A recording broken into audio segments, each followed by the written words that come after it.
Hello friends, welcome to my channel. Friends, AP triple ఐటీకి సంబంధించి మీరు ఎలా అప్లై చేసుకోవాలో స్టెప్ బై స్టెప్ అయితే క్లియర్గా ఈ వీడియోలో చెప్తాను. వీడియోని అయితే అక్కడ స్కిప్ చేయకుండా వినండి. సో ఆల్రెడీ చాలామంది అప్లై చేసేసారు, కానీ ఈ విధంగా అప్లై చేశారో లేదనేది కూడా అప్లై చేసిన వాళ్ళు కూడా ఒకసారి చెక్ చేసుకోండి. అలాగే కొత్తగా మన ఛానల్ చూస్తున్నవారు సబ్స్క్రైబ్ చేసుకుని పక్కన ఉన్న బెల్ ఐకాన్ ఆల్ అనే ఆప్షన్లో పెట్టుకోండి. సో నేను ఇంతకుముందు ఒక వీడియో అయితే చేశాను ఎలా అప్లై చేసుకోవాలని. అది లాస్ట్ ఇయర్ది అన్నమాట. కానీ దీనికి కొంచెం చేంజెస్ అయితే ఉన్నాయి కాబట్టి అని మళ్ళీ ఈ వీడియో అయితే చేయడం జరుగుతుంది. ఒకసారి స్కిప్ చేయకుండా లాస్ట్ వరకు అయితే వినండి. ఫ్రెండ్స్, నేను డైరెక్ట్గా వెబ్సైట్ లింక్ అయితే ఇస్తాను డిస్క్రిప్షన్లో. ఈ విధంగా మనకి ఓపెన్ అయిపోతుంది. సో ఎందుకంటే మనం ఇక్కడే అప్లై చేసుకోవాలి కాబట్టి. మనకి ఏపీ వాళ్ళు అయితే పైన ఉన్న లింక్స్ క్లిక్ చేసి మీరు అప్లై చేసుకోండి. ఇక్కడ మనకి ఓన్లీ ఆంధ్రప్రదేశ్ కోసం అని ఉంది, పైన కిందనే అదర్ స్టేట్ అని ఉంది. ఆంధ్రప్రదేశ్ కాకుండా అదర్ స్టేట్ స్టూడెంట్స్ అయితే కింద ఉన్న లింక్స్ క్లిక్ చేసి అయితే మీరు అప్లై చేసుకోండి. ఇక్కడ మనకి స్టెప్ 1, స్టెప్ 2, స్టెప్ 3 ఎలా ఉన్నాయి కదా. ఫస్ట్ స్టెప్ 1 క్లిక్ చేయండి. ఈ విధంగా అయితే మీకు ఓపెన్ అవుతుంది. ఏపీ వాళ్ళు అయితే ఏపీది క్లిక్ చేయండి. అదర్ స్టేట్ వాళ్ళు అయితే కిందనున్న స్టెప్ 1 క్లిక్ చేయండి. సో మరి ఇక్కడ స్టెప్ 1లో మనకి ఈ విధంగా ఉంటుంది. ఇక్కడ మాత్రం మీరు ఏమీ మిస్టేక్స్ ఇచ్చారంటే మళ్ళీ దీన్ని మార్చలేరు. కాబట్టి మీ 10th క్లాస్లో ఎలా ఉందో మీ నేము, మీ ఇంటి నేము, అలాగే అన్ని డీటెయిల్స్ 10th క్లాస్లో ఉన్నట్లే ఇవ్వండి. అలాగే మనకి ఇక్కడ క్యాస్ట్ డీటెయిల్స్ కూడా కరెక్ట్గా ఇవ్వాలి. లేదంటే మీరు తర్వాత దీన్ని మార్చలేరు. మీకు సీట్ వచ్చినా కూడా మళ్ళీ క్యాన్సిల్ అయిపోయే అవకాశం ఉంటుంది. సో క్యాస్ట్ కూడా మీరు ఏదైతే అది కరెక్ట్గా సెలెక్ట్ చేసుకోండి. ఎస్సీ వాళ్ళు ఏ గ్రూప్ సెలెక్ట్ చేసుకోవాలో నేను ఆల్రెడీ వీడియో చేశాను, వీడియో చూడండి. ఆ గ్రూప్ చూసుకొని సెలెక్ట్ చేసుకోండి. నెక్స్ట్ స్టెప్ 1 కంప్లీట్ చేసిన తర్వాత మీకు ఒక రెఫరెన్స్ ఐడి అయితే వస్తుంది, రిజిస్టర్డ్ ఐడి. మీరు అప్లికేషన్ ఐడి అనేది నోట్ చేసుకోండి. ఎందుకంటే దాంతోనే మీకు లాస్ట్ వరకు అప్లై చేయడం, నెక్స్ట్ అప్లికేషన్ డౌన్లోడ్ చేసుకోవడం జరుగుతుంది. నెక్స్ట్ స్టెప్ 2 పై క్లిక్ చేయండి. స్టెప్ 2 పై క్లిక్ చేసిన తర్వాత ఇక్కడ మీరు పేమెంట్ చేయమని అడుగుతుంది. సో మరి నెక్స్ట్ స్టెప్ 2లో పేమెంట్ ఆప్షన్ అయితే కంప్లీట్ చేసుకోవాలి. మనీ పే చేసేయాలి. మనీ పే చేసిన తర్వాత మీరు స్టెప్ 3 పై క్లిక్ చేయండి. ఇక్కడ స్టెప్ 3లో అయితే మనకి 7 స్టెప్స్ అలా ఉంటాయి.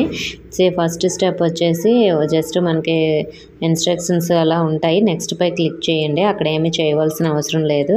నెక్స్ట్ పై క్లిక్ చేసిన తర్వాత మీకు సెకండ్ స్టెప్ ఓపెన్ అవుతుంది.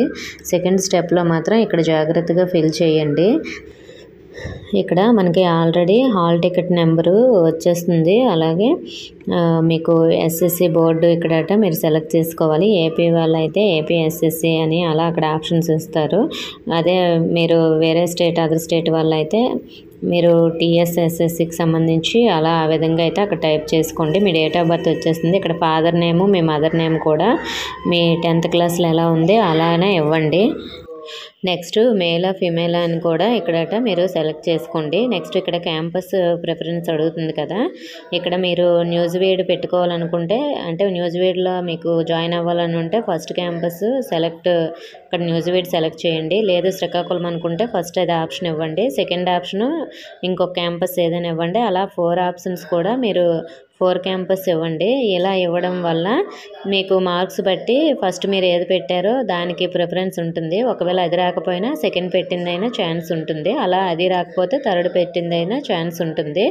సో ఈ విధంగా అయితే మీరు ఇవన్నీ ఫిల్ చేయండి. నెక్స్ట్ మనకి సెకండ్ స్టెప్ అయిపోయిన తర్వాత థర్డ్ స్టెప్ ఉంటుంది కదా. సో మరి థర్డ్ స్టెప్లో మనకి ఎడ్యుకేషన్ డీటెయిల్స్ అయితే అడుగుతుంది.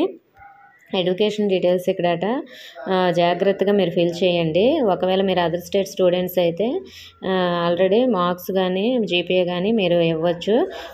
ఏపీ వాళ్ళు అయితే మార్క్స్ ఇవ్వండి. మనం నెక్స్ట్ మనకి సబ్జెక్ట్ వైజ్గా కూడా మార్క్స్ అడుగుతుంది. అవి కూడా మీరు క్లియర్గా ఎంటర్ చేయండి. సో సబ్జెక్ట్ వైజ్గా మీరు మార్క్స్ ఎంటర్ చేసిన తర్వాత మీరు 10th క్లాస్లో ఎక్కడ చదివారు అంటే ఏ స్టేట్లో, ఏపీలో చదివారా, తెలంగాణలో, లేదంటే ఇంకా వేరే స్టేట్లో చదివారా, 9th ఎక్కడ చదివారు, 8th ఎక్కడ చదివారు, అలా 4th నుంచి మీరు 10th వరకు ఎక్కడ చదివారని అడుగుతుంది. అవి కూడా మీరు కరెక్ట్గా ఇవ్వాలి. ఏమైనా మీరు ఏపీలో చదివి మీరు వేరే ఆప్షన్ సెలెక్ట్ చేసేస్తే మాత్రం మీరు అదర్ స్టేట్ అనే వచ్చేస్తుంది. కాబట్టి జాగ్రత్తగా ఫిల్ చేయండి. ఇవన్నీ మిస్టేక్స్ లేకుండాను. మార్క్స్ కూడా కరెక్ట్గా ఇవ్వండి, మిస్టేక్స్ లేకుండా. థర్డ్ స్టెప్ ఈ విధంగా కంప్లీట్ అయిపోయిన తర్వాత నెక్స్ట్ ఫోర్త్ స్టెప్ వస్తుంది. నెక్స్ట్ పై క్లిక్ చేస్తే ఇక్కడ మనకి ఆధార్ డీటెయిల్స్ అడుగుతుంది. అంటే స్టూడెంట్ యొక్క ఆధార్ నెంబర్ ఇవ్వాలి. అలాగే మీ పేరెంట్స్ ఇన్కమ్ ఎంత ఉంటుందో అంత ఇవ్వండి. 2.5 lakhs లోపు ఉంటేనే మీకు ఫ్రీగా అంటే ఫీజు పే చేయకుండా వస్తుంది. మిగతా వాళ్ళకి ఎక్కువ ఉంటే మాత్రం ఫీజు పే చేసుకోవాలి. కానీ మీ ఇన్కమ్ ఎంత అయితే అంతే ఇక్కడ ఎంటర్ చేయండి. అలాగే అంటే మీరు ఆల్రెడీ ఇన్కమ్ సర్టిఫికేట్ చేయించుకుంటారు కదా, అందులో ఎంత ఉందో అంత ఇవ్వండి. నెక్స్ట్ మీరు రెసిడెన్స్ అంటే మీరు సెలెక్ట్ స్టేట్ అని ఉంటుంది. ఏపీ వాళ్ళైతే ఏపీ అలా మీరు సెలెక్ట్ చేసుకోండి. సో ఇక్కడ అన్నీ కూడా డీటెయిల్స్ కరెక్ట్గా ఇచ్చి నెక్స్ట్ పై క్లిక్ చేయండి. నెక్స్ట్ పై క్లిక్ చేసిన తర్వాత మీకు ఫిఫ్త్ స్టెప్ ఓపెన్ అవుతుంది. ఇక్కడ కమ్యూనికేషన్ డీటెయిల్స్ అడుగుతుంది. మొబైల్ నెంబరు ఇవ్వాలి. అంటే మీ దగ్గర మొబైల్ ఉంటే మీ మొబైల్ నెంబర్ ఇవ్వండి, లేదంటే మీ పేరెంట్స్ మొబైల్ నెంబర్ ఇవ్వండి. ఇంకొకటి ఎక్స్ట్రా మొబైల్ నెంబర్ కూడా అడుగుతుంది. అంటే ఇంట్లో 2 మొబైల్స్ ఉంటే 2 మొబైల్స్ నెంబర్ ఇవ్వండి, లేదంటే మీ రిలేటివ్స్ అయినా ఇవ్వండి. అలాగే స్కూల్ కాంటాక్ట్ నెంబర్ కూడా ఒకటి ఇవ్వండి.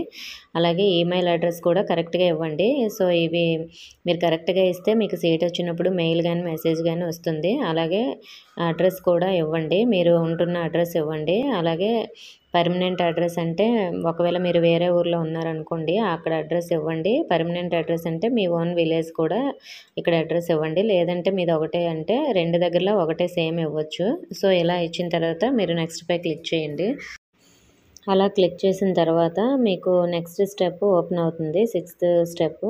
సో ఈ 6th స్టెప్లో మీరు ఫోటో అప్లోడ్ చేయమని అడుగుతుంది. ఇక్కడ డాక్యుమెంట్స్ అప్లోడ్ చేయాలి. డాక్యుమెంట్స్ అంటే మీ పాస్పోర్ట్ సైజ్ ఫోటో, మీరు జేపీజీలో ముందుగానే 150 KBలో మీరు ఆల్రెడీ మొబైల్లో సేవ్ చేసుకొని ఉంచుకోవాలి. సేవ్ చేసుకున్న దాన్ని మీరు ఇక్కడట అప్లోడ్ చేయాల్సి ఉంటుంది. అలాగే 10th క్లాస్కి సంబంధించిన హాల్ టికెట్ అనేది అప్లోడ్ చేయమని అడుగుతుంది. అది కూడా 150 KBలోనే మీరు ముందుగానే మీ మొబైల్లో సేవ్ చేసుకోవాలి. అలా సేవ్ చేసుకున్న తర్వాతే మీరు అప్లోడ్ చేయగలరు. కాబట్టి మీరు దీన్ని 150 KBలోకి మార్చడం కోసం గూగుల్లో సెర్చ్ చేయండి. సెర్చ్ చేసిన తర్వాత అది సేవ్ చేసి అప్లోడ్ చేయండి. డాక్యుమెంట్స్ మనకి ఇక్కడ ఏమీ అడగట్లేదు, ఈ 2 మాత్రం అడుగుతుంది. కౌన్సిలింగ్లో మాత్రం మనకి మిగతా డాక్యుమెంట్స్ అన్నీ కూడా అడుగుతారు, ఇక్కడ అప్లోడ్ చేయమని అడగకపోయినా కూడా. ఒకవేళ మీరు స్పెషల్ కేటగిరీ ఎస్ అని పెట్టారనుకోండి, స్పెషల్ కేటగిరీ కూడా ఫిల్ చేయండి. నేను అక్కడ వీడియో మధ్యలో చెప్పలేదు స్టార్టింగ్లో. స్పెషల్ కేటగిరీ ఉంటే మాత్రం ఎస్ అని పెట్టండి. అంటే స్పోర్ట్స్ సర్టిఫికేట్ కానీ ఎన్సీసీ కానీ అవి మీకు ఏమేమి డాక్యుమెంట్స్ ఉండాలో అవన్నీ కూడా నేను వీడియో చేశాను, ఆ వీడియో చూడండి. ఆ డాక్యుమెంట్స్ ముందుగానే రెడీ చేసుకోండి. లేదంటే సీట్ వచ్చినా కూడా కౌన్సిలింగ్లో డాక్యుమెంట్స్ లేకపోతే మీకు సీట్ అనేది ఇవ్వరు కాబట్టి. సో మరి ఇలా 6th స్టెప్ అయిపోయిన తర్వాత మీరు బ్యాక్కి వెళ్ళిపోండి. అంతా కూడా నెక్స్ట్ కొట్టేసి అన్నీ చూసుకొని సబ్మిట్ కొట్టేయండి. సబ్మిట్ కొట్టిన తర్వాత మనకి ఇక్కడట లాస్ట్లో అప్లికేషన్ డౌన్లోడ్ అని ఉంది కదా, దానిపై క్లిక్ చేయండి. దానిపై క్లిక్ చేయగానే మీకు ఈ విధంగా ఓపెన్ అవుతుంది. ఈ విధంగా ఓపెన్ అవ్వగానే డౌన్లోడ్ అప్లికేషన్ అని ఉంది కదా సెకండ్ది, అక్కడ క్లిక్ చేయండి. సో ఏమైనా మిస్టేక్స్ చేస్తే మాత్రం పైన ఉన్నది క్లిక్ చేసి మీరు మళ్ళీ అప్లై చేయాలి. కానీ మిస్టేక్స్ ఏమీ లేకపోతే కిందనున్న డౌన్లోడ్ అప్లికేషన్పై క్లిక్ చేసి మీ అప్లికేషన్ అనేది డౌన్లోడ్ చేసుకోండి. సో డౌన్లోడ్ చేసుకున్న తర్వాత ఈ విధంగా అయితే వస్తుంది మీకు అప్లికేషను. ఇలా వస్తున్న తర్వాత మీరు అన్నీ కరెక్ట్గా ఉన్నాయా లేదనేది చెక్ చేసుకోండి. సో ఏమైనా మిస్టేక్స్ ఉంటే మాత్రం డౌన్లోడ్ అప్లికేషన్ దగ్గర అక్కడ మళ్ళీ అప్లై చేసుకోమని అడుగుతుంది కదా, అక్కడి నుంచి అప్లై చేసుకొని మళ్ళీ మీరు ఇంకొక అప్లికేషన్ డౌన్లోడ్ చేసుకోవచ్చు. కొంతమందికి అప్లికేషన్ డౌన్లోడ్ అవ్వలేదని అంటున్నారు. ఒకసారి మళ్ళీ ట్రై చేసి చూడండి. ఎక్కువ మందికి అవ్వకపోతే ఈ వీడియో కింద కామెంట్ చేయండి. నేను ఎడ్యుకేటివ్ వాళ్ళని కనుక్కొని మీకు ఇన్ఫర్మేషన్ అయితే షేర్ చేస్తాను. సో మరి ఏమైనా మిస్టేక్స్ చేశారేమో ఒకసారి చెక్ చేసుకొని డౌన్లోడ్ చేయడానికి ట్రై చేయండి. ఇంకా ఏమైనా డౌట్స్ ఉంటే మీకు కామెంట్ అయితే చేయండి. ఈ విధంగా అయితే క్లియర్గా మిస్టేక్స్ లేకుండా అప్లై చేసుకోండి. ఇన్ఫర్మేషన్ నచ్చితే వీడియోని తప్పకుండా లైక్ చేసి మీ ఫ్రెండ్స్కి కూడా షేర్ చేయండి. మన ఛానల్ కొత్తగా చూస్తున్న వారు సబ్స్క్రైబ్ చేసుకోండి. Thank you for watching.